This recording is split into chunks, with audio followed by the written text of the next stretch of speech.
Hi friends, welcome to my channel. Everyone must know this. ఈరోజు మనం బైబిల్కి సంబంధించిన ఒక ముఖ్యమైన విషయాన్ని మాట్లాడుకుందాం.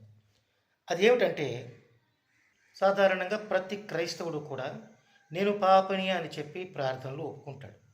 అయితే తాను చేసిన పాపాలను మాత్రం ఒప్పుకోడు. పరిశుద్ధ గ్రంథంలో దేవుడు చెప్పినది ఏమిటి? మనం మన పాపములను ఒప్పుకోవాలి. అంతేగాని నేను పాపని అని ఎంతకాలం ఒప్పుకున్నప్పటికీ మనకి ఏ విధమైన ఉపయోగము లేదు. పరిశుద్ధ గ్రంథం నుండి మత్తయి సువార్త 3వ అధ్యాయం 6వ వచనం కనుక మనం ఒక్కసారి చూసుకున్నట్లయితే, తమ పాపములను ఒప్పుకొనొచ్చు యోర్దాను నదిలో అతని చేత బాప్తిస్మం పొందుచుంటిరి అని మనకు అక్కడ వ్రాయబడి ఉంది. అంటే ఇక్కడ యోహాను చేత, అంటే బాప్తిసం ఇచ్చి యోహాను చేత బాప్తిసము తీసుకునే ముందు తమ పాపములన్నిటినీ ఒప్పుకుంటూ వాళ్ళు బాప్తిసం తీసుకున్నారు. సో ఇక్కడ మనం చేయవలసింది ఏంటంటే, మనము దేవుని ఎదుట మన పాపములను ఒప్పుకోవాలి. సో మనం ప్రార్థన చేసేటప్పుడు మన పాపములను ఒప్పుకోవాలి.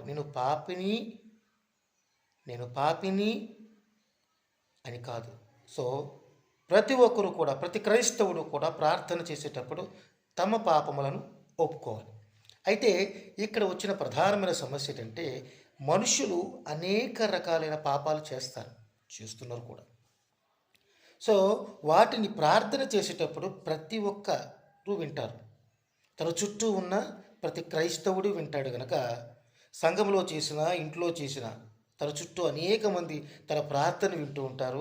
తను చేసిన పాపములు లేదా తప్పులు చెప్పేటప్పుడు చూసే జనం లేదా వింటున్న జనం ఆ పాపములన్నిటిని విని మన గురించి తప్పుగా అర్థం చేసుకుంటారు. తప్పుగా అర్థం చేసుకోవడం కాదు, సో మన మీద నువ్వు ఇటువంటి పాపములన్నీ చేసావు కనుక నేను దూరంగా ఉంచడం వంటి పనులన్నీ చేస్తూ ఉంటారు. లేదా మనతో మాట్లాడకపోవడం అనేది కూడా జరుగుతూ ఉంటుంది. సో మనల్ని అవహేళన చేస్తారు, వెక్కిరిస్తారు, మనల్ని తమ ప్రధానమైన శత్రువుగా చూస్తారు. సో ఇటువంటి పరిస్థితులు ఉన్నాయి కనుక దేవుడు అంటే యేసుక్రీస్తు వారు మనకి బైబిల్లో ఒక చక్కని వాక్యమును అందజేశారు. అదే మత్తయి సువార్త 6వ అధ్యాయము 6వ వచనం. పరిశుద్ధ గ్రంథంలో మత్తయి సువార్త 6వ అధ్యాయం 6వ వచనమును మనం చూసుకున్నట్లయితే, నీవు ప్రార్థన చేయనప్పుడు నీ గదిలోనికి వెళ్ళి తలుపు వేసి రహస్యమందున నీ తండ్రికి ప్రార్థన చేయుము. అప్పుడు రహస్యమందు చూచు నీ తండ్రి నీకు ప్రతిఫలమిచ్చును. చదవబడిన ఈ వాక్యము మనందరికీ చిరపరిచితమే. అంటే మనము ప్రార్థన చేయనప్పుడల్లా ఒక గదిలోనికి వెళ్ళి ప్రార్థన చేయాలని దేవుడు చెబుతున్నాడు. ఎందుకు? మనము మన పాపములన్నిటినీ ఒప్పుకోవడం. ఎందుకంటే దేవుడికి మన యొక్క స్థితిగతులు, మనం ఏమి చేస్తున్నాం, ఏం మాట్లాడుతున్నాం, ఏం మాట్లాడాం, ఏమి చేసాం, ఎటువంటి గొప్ప పనులు చేసాం, లేదా ఎటువంటి తప్పుడు పనులు చేసాం, లేదా ఎటువంటి పాపాలను మనం చేసాం అన్న సంగతి దేవుడికి పరిపూర్ణంగా తెలుసు. ఒక్క దేవుడికి మాత్రమే మన గురించి పూర్తిగా తెలుసు.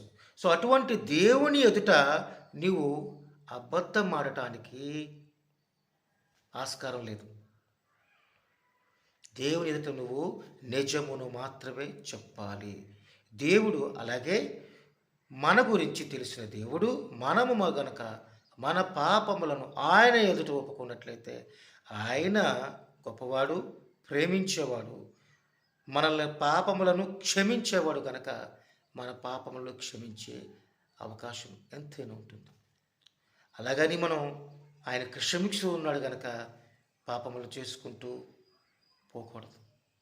సో ఇది మన విచక్షణ మీద పూర్తిగా ఆధారపడి ఉంటుంది.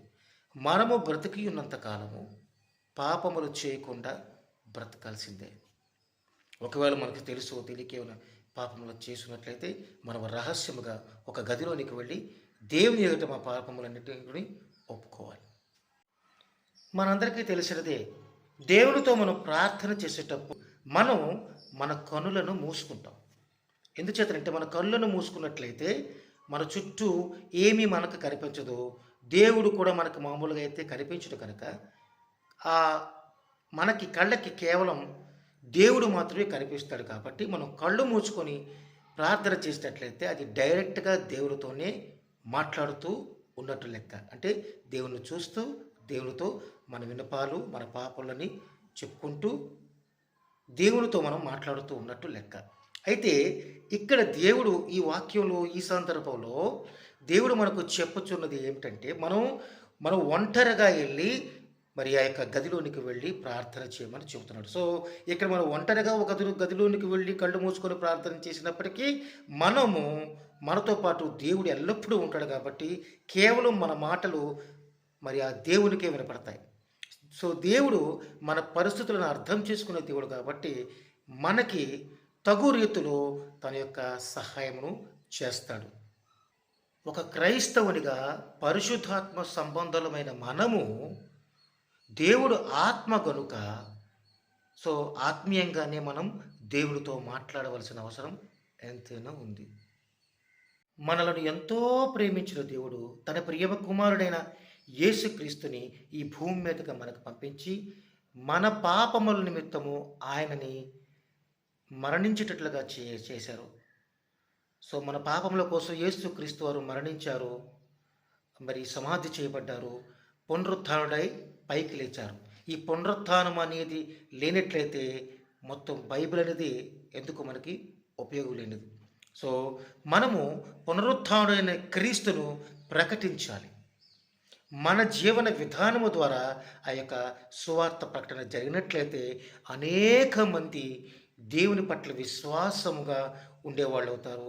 ముందుగా మారు మనసు పొందిన వారు ఉంటారు. సో మనమందరము కూడా మారు మనసు పొంది అంటే మన పాపములన్నిటిని ఒప్పుకున్నట్లయితే మనము మారు మనసు పొందిన వారం అవుతాము. సో మనము బ్రతికినంత కాలము క్రీస్తు చెప్పిన మాట ప్రకారము ఆయన మాట చొప్పున మనము లేదా ఆయన చిత్త ప్రకారము మరి నడుచుకున్న వారన అవసరం ఎంతైనా ఉంది, నడుచుకోవలసిన వారమే ఉన్నాము. సో కాబట్టి ప్రతి ఒక్క క్రైస్తవుడు కూడా తమ పాపములను ఒప్పుకోవాల్సిన అవసరం ఎంతో ఉంది. పాపిని ఒప్పుకున్నంత మాత్రాన సరిపోదు. క్రీస్తు యొక్క సువార్తను విని దానిని నమ్మి చేసిన పాపములన్నింటినీ ఒప్పుకొంచు మన పాపముల కోసం క్రీస్తు వారు ఆ యొక్క సిలువలో రక్తమును కార్చి మరణించారన్న సంగతిని గుర్తెరిగి ఆయన పునరుత్థానమును జ్ఞాపకం చేసుకుంటూ మారు మనసు కలిగి బాప్తిస్మము తీసుకొని ప్రతి దినము ఎడతెగక ప్రార్థన చేయొచ్చు. ఆ ప్రార్థనలో మన పాపములన్నింటినీ ఒప్పుకుంటూ ఒక అద్భుతమైన నిరాడంబరమైన క్రీస్తు యొక్క జీవితములాగా మనము కూడా జీవించినట్లయితే పరలోక రాజ్యమును మనములను ఆయన రెండవ రాకడలో తీసుకెళ్లే అవకాశం ఉంటుంది. సో కాబట్టి ప్రతి ఒక్కరూ కూడా మారు మనసు కలిగి క్రీస్తు యొక్క మార్గమును అనుసరించాలని కోరుకుంటూ సెలవు తీసుకుంటున్నాను.